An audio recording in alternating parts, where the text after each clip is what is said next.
ब्रह्मानन्दं परं सुखदं केवलं ज्ञानमूर्तिं द्वन्द्वातीतं गगनसदृशं तत्त्वमस्यादिलक्ष्यम् एकं नित्यं विमलमचलं सर्वदी साक्षिभूतं भावातीतं त्रिगुणरहितं श्रीसद्गुरुं तं नमामि। ऐसे सद्गुरु को प्रणाम है जो ब्रह्मानंद स्वरूप। ब्रह्मानंद ब्रह्मानंद से मतलब ऐसा आनंद जो जो दुनिया में जितने भी सुख हैं उन सबसे सर्वोपरि है। और इस सुख और आनंद की तुलना कई महात्माओं ने, कई सज्जनों ने, कई ज्ञानियों ने अलग अलग तरीके से की है। कहा गया है कि इस संसार का सबसे ज़्यादा सुख, सबसे ज़्यादा सुखी व्यक्ति, सबसे ज़्यादा धनी व्यक्ति वही है जो इस संसार का राजा है, महाराजा है, जिस पर उसकी हुकूमत है। ऐसा मानते हैं कि सबसे ज़्यादा सुखी वही होगा जो सबसे ज़्यादा बलवान या सबसे ज़्यादा पैसे वाला होगा। इस दुनिया का राजा जो सब कहा जाता है वही सबसे ज़्यादा सुखी है। तो जितना सुख उसको है, इस संसार के सबसे धनी व्यक्ति को, सबसे शक्तिशाली व्यक्ति को, उससे कई हजार गुना आनंद यक्षों को है। यक्षों से भी कई हजार गुना आनंद गंधर्वों को है। गंधर्वों से भी कई हजार गुना आनंद देवताओं को है। ऐसा कहा गया है। और देवताओं का राजा इंद्र है, तो देवताओं से हजार गुना आनंद देवताओं के राजा इंद्र को है। लेकिन ब्रह्मानंद जो है इंद्र से भी कई हजार गुना आनंद ब्रह्मानंद है। वो भी ब्रह्मानंद की छोटी सी एक बूंद, उसमें जितना आनंद है वो कई हजार गुना आनंद इनके देवताओं से भी ज़्यादा, कई हजार गुना आनंद ज़्यादा है, ऐसा माना गया है। तो कहने का भाव ये है कि जो वो ब्रह्मानंद है, जो वो परम सुख है, बस मन की जो शांति है, असली शांति, जो मन को जो सुकून मिलेगा वही मिलेगा। मन का मतलब ये है आपकी आत्मा से, आपकी एक तरीके से मन भी कहते हैं, लेकिन मन का मतलब है जो आपका दिल है, जिसमें आप एहसास करते हैं सुखों का, दुखों का। उसको जो सुकून मिलेगा, उसको जो आनंद मिलेगा, वो वही मिलेगा ब्रह्मानंद में। अब वो ब्रह्मानंद क्या है? वो ब्रह्मानंद मिलेगा कैसे? जिससे कि आपका मन सुखी हो जाए।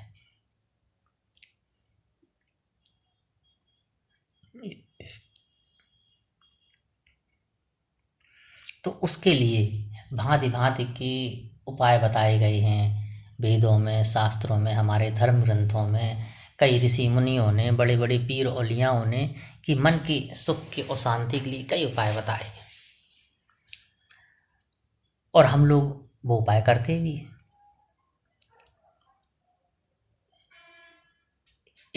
इस मन के लिए अपने, जब इंसान दुखी होता है, मन विचलित होता है, तो क्या करता है? कहते चलो मंदिर चले जाएं, कहीं तीर्थों में घूम आएं। लोग जाते हैं, मंदिरों में जाते हैं, मस्जिदों में जाते हैं, चर्चों में जाते हैं, गुरुद्वारों में जाते हैं। और ऐसा नहीं है, वहाँ जाते उनको मन की शांति भी मिलती है, थोड़ी देर प्रभु का ध्यान करते हैं और उनके मन में शांति भी आती है। लेकिन और उसके बाद जब वो वापस आते हैं फिर वही दुनिया में लग जाते हैं, और दुनिया में लगते हैं फिर वही ऊहापोह, फिर वही संघर्ष, वही अशांति।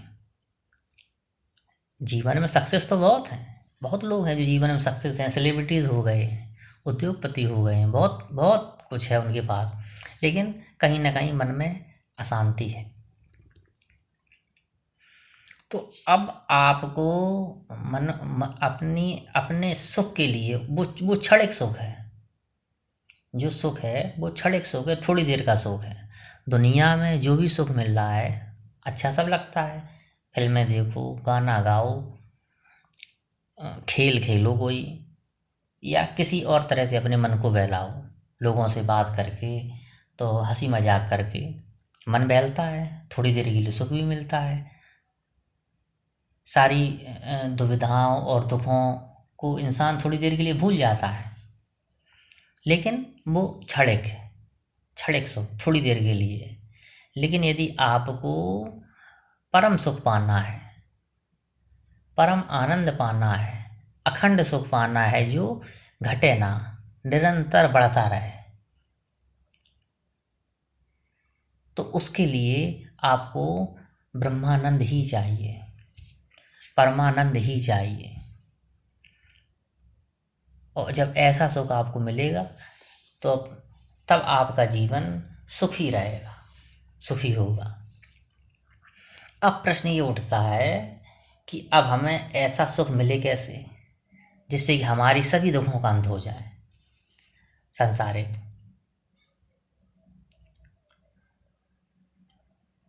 तो इसके लिए कई तरह के उपाय अलग अलग हर ग्रंथों में ऋषि मुनियों द्वारा अलग अलग बताए गए।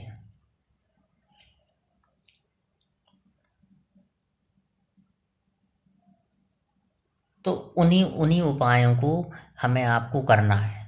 उनमें से मैं हम आपको ये बताते हैं कि अब जैसे आपका मन, कि, कि कैसे आप शांति को प्राप्त करें। आप अपने अंदर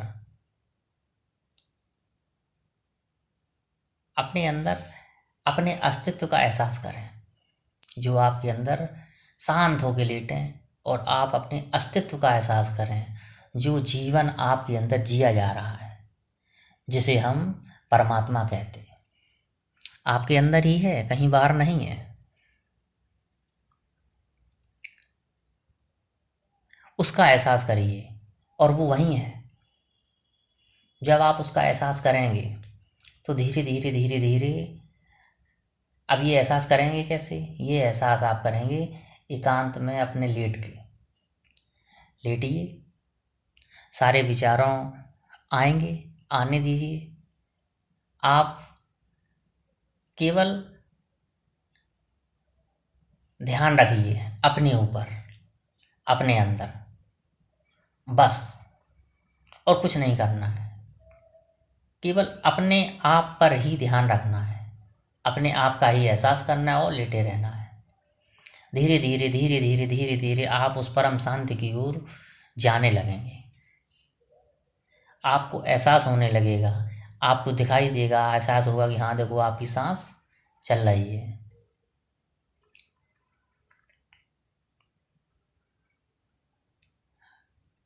और धीरे धीरे आप उस आनंद के स्रोत पर पहुंचेंगे। इसका एक उदाहरण हम देते हैं बाहरी रूप में। बाहरी रूप में ये उदाहरण है कि जैसे कोई, आप शारीरिक परिश्रम करते हैं और शारीरिक परिश्रम करके इतने थक जाते हैं कि फिर उस कहते हैं कि अब हम विश्राम करें, अब हम लेटें। और फिर कोई व्यक्ति जब शारीरिक श्रम करके बहुत थक जाता है और फिर जब वो सोता है, आराम करता है, तो वो इतना गहरी नींद में आराम करता है कि ये लगता है कि बहुत आराम से सोया, और उसे उसकी सारी थकान दूर हो गई उस सोने में। क्यों? उसे वो ऊर्जा कहाँ से मिली? वो ऊर्जा भी मिली और उसे शांति भी मिली।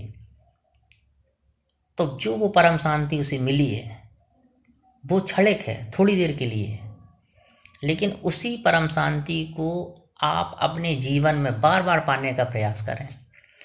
वो तो केवल मिली है शारीरिक श्रम करके, थक गया फिर सो गया, क्योंकि इंद्रियां उसकी शिथिल हो गई, इसलिए उसे मिली है शांति। लेकिन अब हर आदमी थोड़ी शारीरिक श्रम करेगा कि मजदूर की तरह पूरी तरह मेहनत करे और उसके बाद थके, ऐसा तो संभव है नहीं। कुछ लोग मानसिक मेहनत करते हैं, शारीरिक नहीं करते।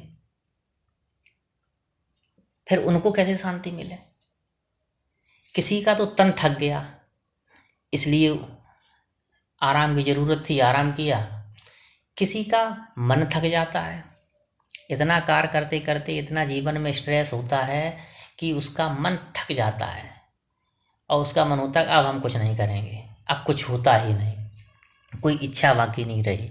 ऐसे बहुत से लोग, उनके अपने निजी अनुभव हैं। अब जिनका मन थक गया वो क्या करें? तो उनके लिए भी यही यही चीज़ है, यही उपाय है कि जब आपका मन थक रहा है, इसका मतलब अब आपका मन शांति चाहता है, आपका मन सुख चाहता है, और ये सुख आपको बाहर कहीं नहीं मिलेगा दुनिया में। इस सुख को पाने के लिए आपको अपने अंदर गोता लगाना पड़ेगा। वो कहा है, जिन खोजा तिन पाइया गहरे पानी बैठ, मैं बौरी बूढ़न डरी रही किनारे बैठ। जिसने खोजा है उसी ने पाया है। अब आपको सुख चाहिए है, शांति चाहिए है, तो आपको थोड़ा लगन लगानी पड़ेगी। कोई मेहनत नहीं करनी है, केवल अपने मन को शांत रखना है। कैसे रखना है? अपने आप में। जिन ढूंढा तिन पाइया गहरे पानी बैठ। जब जब कोई रत्न अगर आपको प्राप्त करना है किसी समंदर से, तो आपको उस समंदर में डुबकी लगानी पड़ती है, और जितनी गहरी डुबकी लगाएंगे उतने ही अनमोल रत्न अंदर से निकल के बाहर आएंगे। और गहरी डुबकी लगाने के लिए सीधे नहीं कूदना पड़ता, सर के बल उल्टा कूदना पड़ता है। ऐसा गोताखोर भी करते हैं, देखा भी होगा आपने, सर के बल उल्टा कूदते हैं तो गहरी डुबकी लगाते हैं। तो अगर सागर से रत्न लेने हैं, अनमोल रत्न लेने हैं, अखंड सुख अखंड शांति रूपी रत्न लेने हैं, अपने मन को शांत करने के लिए रत्न लेने हैं, तो आपको कहीं और जाने की ज़रूरत नहीं है। अपने मन में ही डुबकी लगानी होगी, अपने शरीर के अंदर, अब कहीं बाहर नहीं, अपने शरीर के अंदर डुबकी लगानी होगी। कुछ नहीं करना है, केवल अपने शरीर के अंदर डुबकी लगानी है। एक बार जो डुबकी लगाना सीख लिया, ये काम कहने को तो कह दिया बहुत सरल है, लेकिन मैं आपको विश्वास से कहता हूँ, बड़ा यकीन से ये बात कह रहा हूँ कि आदमी 1 लाख किलोमीटर की यात्रा पैदल कर सकता है। एक पैर पर 1 वर्ष खड़े होने का अभ्यास कर सकता है। भूखे पेट 6 महीने रह सकता है। बिना अन्न खाए 50 वर्ष जीवित रह सकता है। बिना पानी पिए भी रह सकता है। सब कुछ संभव है। लेकिन जो काम बिल्कुल सरल है, वो कहने में जितना सरल है वो हकीकत में सरल है, बस परमात्मा की कृपा हो जाए तो सरल है। लेकिन जो अंदर डुबकी लगाने वाली बात है, 5 मिनट लोग नहीं कर पाते। ये मेरा अपना अनुभव। 5-10 मिनट में ही मन इधर उधर भटकता है, और उस भटकने में ही, मन के भटकने में आधी तो परेशानियां मन की ऐसी खत्म हो जाती। जो मन की चिंताएं हैं उस असीम कि मन विचलित है, मन अशांत है, क्या करें। तो जब आप उस अभ्यास में लेट के या बैठ के जैसे भी करने का प्रयास करते हैं, अपने अंदर डुबकी लगाने का प्रयास करते हैं, तो मन फिर वहीं विचारों में भागता है कि हमें ये करना है, हमें वो करना है। आपकी वो चिंताएं भी आती हैं, लेकिन फिर जब आप फिर अपने अंदर डुबकी लगाने का प्रयास करते हैं तो धीरे धीरे वो चिंताएं अपने आप चली जाती हैं और मन दूसरी जगह चला जाता है, डाइवर्ट हो जाता है मन। और डुबकी लगाने वाली जो बात है वो रुक जाती है, लेकिन हमेशा नहीं रुकती। कहा न कि जिन खोजा तिन पाइया गहरे पानी बैठ, मैं बौरी बूढ़न डली रही किनारे बैठ। और जो डूबने से डरा वो किनारे बैठा रहेगा। और जिसे डूबने का डर नहीं है, डूबने से मतलब किसी पानी में नहीं डूबना है, ना किसी नदी तालाब में डूबना है। डूबना है अपने अंदर, अपने दिल में, अपनी अंतरात्मा में, अपने अंतर मन में झांकना है। बस अपने आप को उसमें डुबाना है। अपने मन की जितने भी विचार हैं, जितनी भी भावनाएं हैं, जो आपकी मन की वृत्तियां हैं, उन सबको केवल अपने अंदर डुबाना है।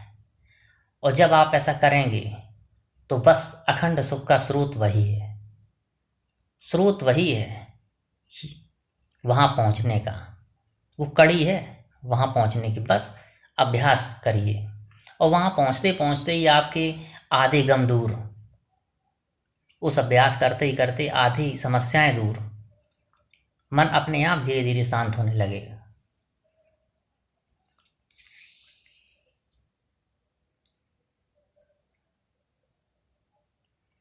और उस अखंड सुख की प्राप्ति करने लगेगा। वैसे ये जीवन का लक्ष्य यही है, अखंड सुख की प्राप्ति। लेकिन आज के लिए हम यही कहेंगे कि केवल उसमें डूबिए। अखंड सुख की प्राप्ति करना है तो उसमें डूबिए, अपने अंदर डूबिए। मन को शांत रखना है तो अपने अंदर डूबिए।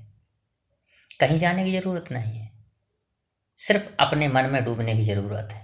कहीं डूबने की ज़रूरत नहीं है। कि अपने शरीर के अंदर झांक के देखिए। जब शरीर के अंदर अपने किससे झांकोगे? इन बाहरी आंखों से नहीं, आंख बंद करके अपनी अंदर की आंखों से झांक के देखिए, आपको असीम सुख की प्राप्ति होगी। जय हो।